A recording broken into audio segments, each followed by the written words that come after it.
There's something comforting about familiarity. And Samsung knows that its customers don't want something extremely different every year. And that's why for the last 5 years, the Samsung Galaxy S series has looked pretty familiar. But this year, a lot of the biggest changes are under the hood. The Galaxy S5 has a fingerprint sensor, and on the back, a heart rate monitor. It also has a new, flatter version of its TouchWIZ UI that runs on Android 4.4.2. But it's still that plastic and not so strong build that we either love or hate depending on how we use it.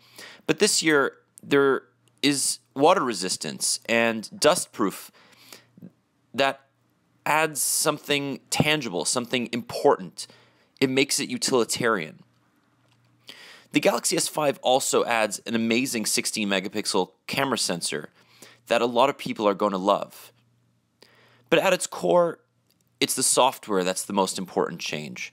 TouchWIZ actually feels, for the first time, like a high-performance, refreshing Android skin. Sure, there's still tons of things that you can do with it. More things than you'll ever dream of doing with it.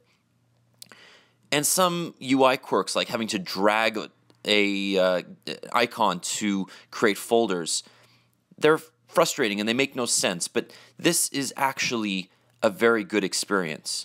For example, the browser that comes pre-installed with this phone is one of the fastest we've ever used. And the new multitasking button makes it much easier to get out of apps or access things like Google Now than ever before. Samsung's also taken a lot of notes from its competitors. For example, My Magazine has shifted to the left side of the screen, whereas before it was a swipe up on the Note 3. Sure, it's still just sort of a flipboard,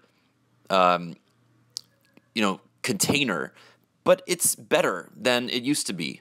Same thing with the notification shade. The new quick settings icons are really attractive and they're consistent throughout the UI. The same thing happens in the settings. And Samsung knows that people don't necessarily love change, so they've kept the way the icons work the same. You can still change brightness and you still have access to things like S Finder and Quick Connect. And these are relatively new services that were obfuscated before that are now front and center. And they're really good. For example, S Finder quickly lets you find local and web content. And then there's S Health. S Health plugs into the new heart rate sensor, as well as existing functionality like exercise tracking, food tracking, and more. The good thing this year, though, is that the Snapdragon 801 processor inside the phone is much less battery hungry. The heart rate sensor is interesting because it's not necessarily a diagnostic tool. You're not necessarily going to use it all the time. But it's a good tool to have in case you're stressed out and you want to know if you're having an anxiety attack, or if you just try to keep track of your daily health. The rest of Android 4.4 is here, but it's sort of hidden, and that's what I find a little bit frustrating. Samsung takes what Google did and put front and center, and they hide the best parts, but they're still there. They're just also sort of competing against Samsung's own services. For example, double tapping on the home button gets you to S-Voice, which is Samsung's proprietary voice assistant software, but Google Now is so much better.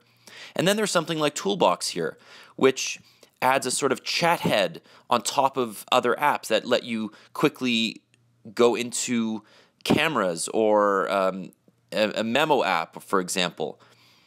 The camera has also been hugely improved, both in the UI and in features. This is a selective focus tool that allows you to take more than one photo and then refocus the picture after the fact.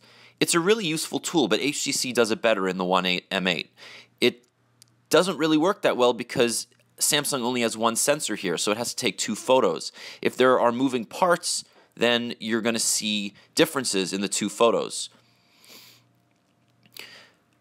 The device is better made than its predecessor, but the fact that it's water resistant does not mean that Samsung does not let you change the external battery.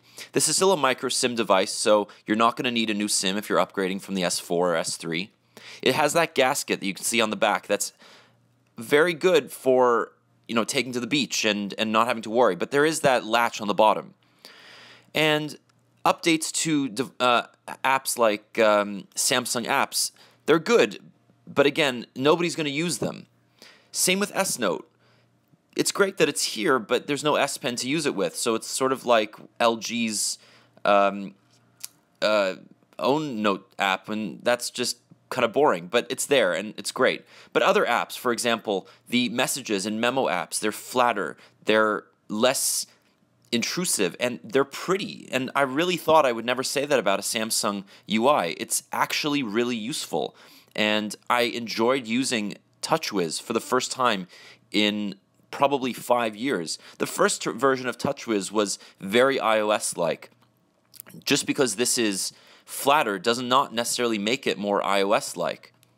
Finally, battery life has been hugely improved with the Galaxy S5. You can see ultra power saving mode has been implemented, which turns off all the color, turns off the LTE radios, it turns off most background notifications and services, and you just get this very plain UI. But what it offers is 24 hours of extra battery life if you're at 10%. So you can receive calls, you can send text messages, and you can surf the web in monochrome if that's your thing. But it'll save you tons in battery, and that's really what it comes down to. The Galaxy S5 is a battery sipper, and it'll last you 1+ days. It's a little bit longer lasting than the HTC One M8, but the HTC One M8 didn't come with this ultra power saving mode. It'll be updated later on, and Samsung seems to have a little bit of a better grasp in terms of getting those features out there. You can also see that they've made some serious changes to the settings, and this resembles their Tizen UI that the company's been pushing on apps like, or devices like the Galaxy or the Gear 2 and Gear 2 Neo. Mainstays like multi-window are still here, and there are still motion gestures like air browse and waving your hand over the screen, and air view, which lets you hover your finger to preview a photo. They're all there, but they're just not that. They're not that front and center because Samsung knows that they're features that not everybody's going to use. At the end of the day, the Galaxy S5 is just that. It's an update. It's not a revolution. It's a better phone than its predecessor, and for many, that's good enough.